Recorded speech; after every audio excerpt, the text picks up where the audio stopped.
weekend. I'd like to start off with the Pledge of Allegiance. If you'll please join me.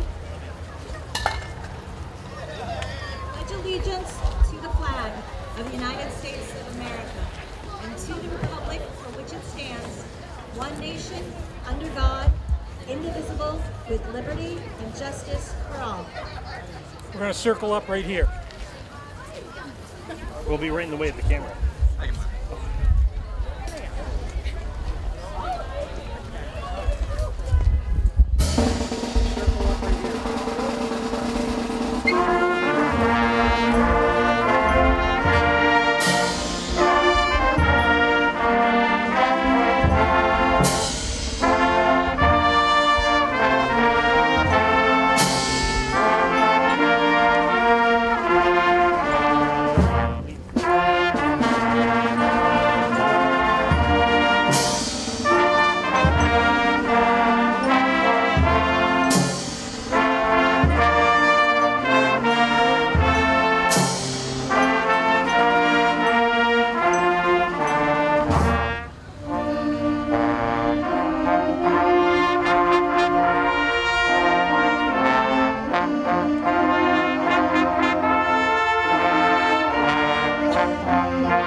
We're going to lay the wreath and then we'll play. Memorial Day is a day all Americans should take a moment to honor those who made the ultimate sacrifice in service to our country. Memorial Day is a day for both grief and celebration, reflecting on the tragic loss of life and recounting the courageousness of their service. We lay this wreath upon the soldiers' monument in their memory.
rendition of Amazing Grace. Good morning. I'm Laura Flint, Commander of Middlebury American Legion Post 27. I'd like to begin today's ceremony with introducing 6th grader Declan Gallipo from Otter Creek Academy. Declan will be reading the Gettysburg Address.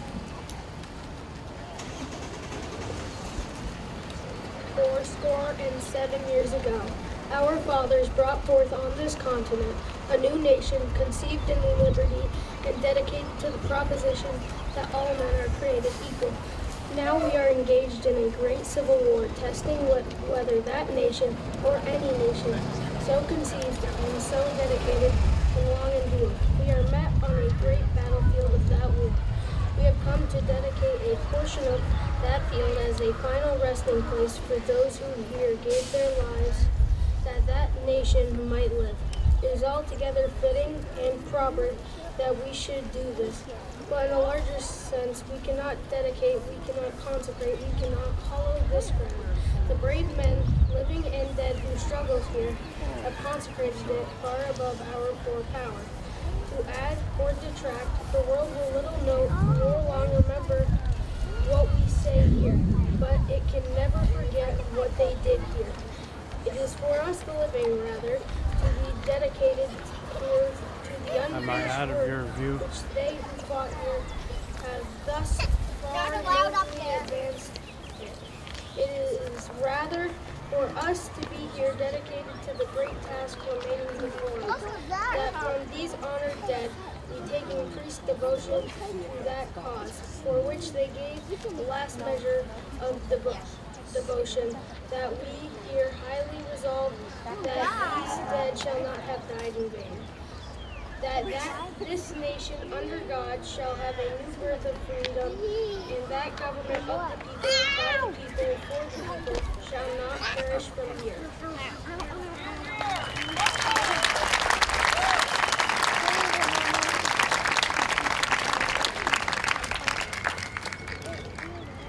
For many Americans, the last Monday in May marks the unofficial start of summer, a long weekend with a family barbecue or gathering of friends.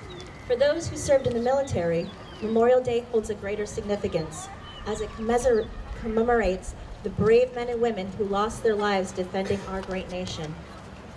I'd now like to introduce Albert Thalen from Mums Middlebury Union Middle School, who will be reading Flanders Fields.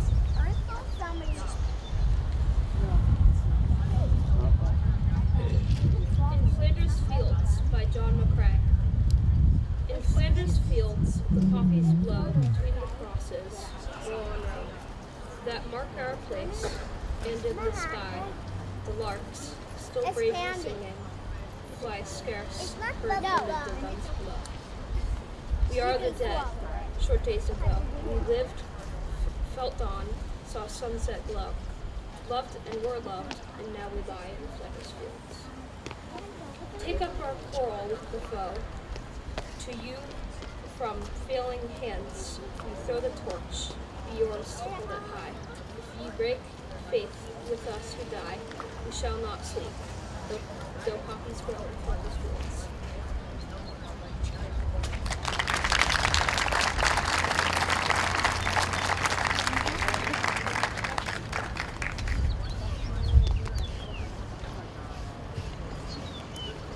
Honor Guard.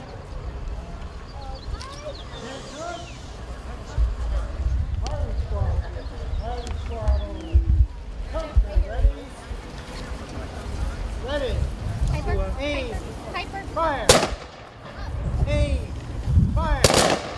Aim. Fire. Present.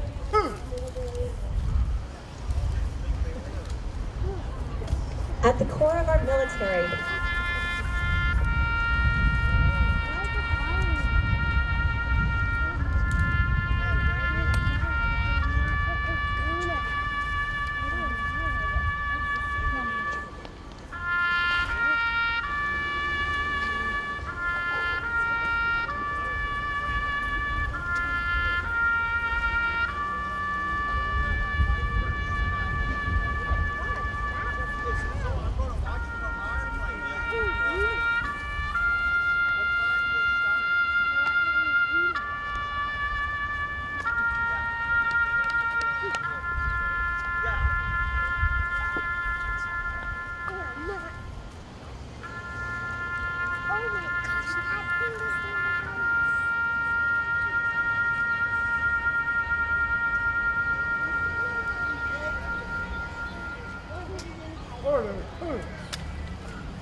At the core of our military lie unique themes: the selfless desire to serve and the willingness to sacrifice to defend our nation.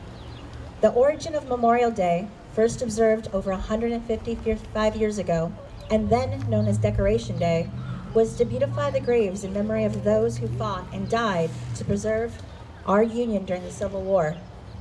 The holiday's name obviously has changed over the years, but its ideals and intention have not. As Harry Truman stated in his address to the armed forces after the death of Franklin D. Roosevelt, our debt to the heroic men and valiant women in the service of our country can never be repaid. They have earned our undying gratitude. America will never forget their sacrifices. Because of these sacrifices, the dawn of justice and freedom throughout the world slowly casts its gleam across the horizon. The respect and admiration we give our fallen pay tribute to their memory and the lives they lived. We do so by visiting their grave sites or placing flags, wreaths, or other mementos at memorials in our communities. But their final resting place should not be the only space we gather, share our memories, or sit in quiet contemplation. To truly honor their lives, we must share their stories with others and ensure their memories live on even though they are gone. Stories like that of U.S. Army Specialist Lori Piestra. Piestra was deployed to Iraq in March of 2003, 20 years ago this year, as part of the invasion.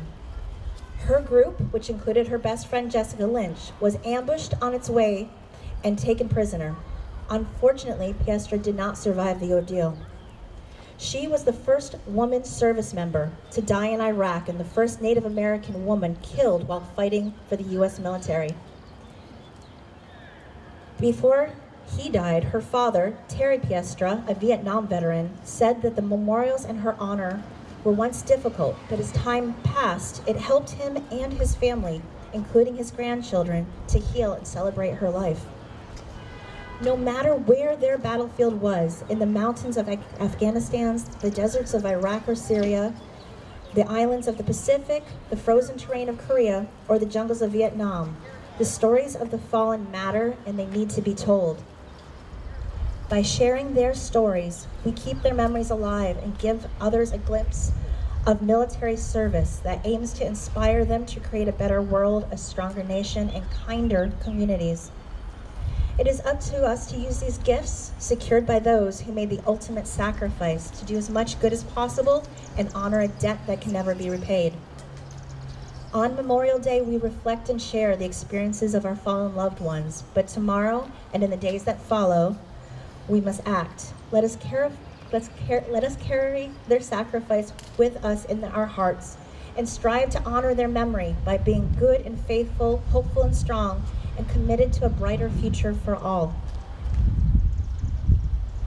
Duty, honor, country, they lived it and they died for it. As a nation, we must remind ourselves of the future they fought for and do our best to live up to the values in the days ahead. I'd like to thank you everyone for coming out today and to stay and honor as we celebrate those who made the ultimate sacrifice for our behalf. Afterwards, everyone is welcome to join us at Middlebury Legion Post 27 for snacks and sandwiches afterwards. And thank you so much for coming out.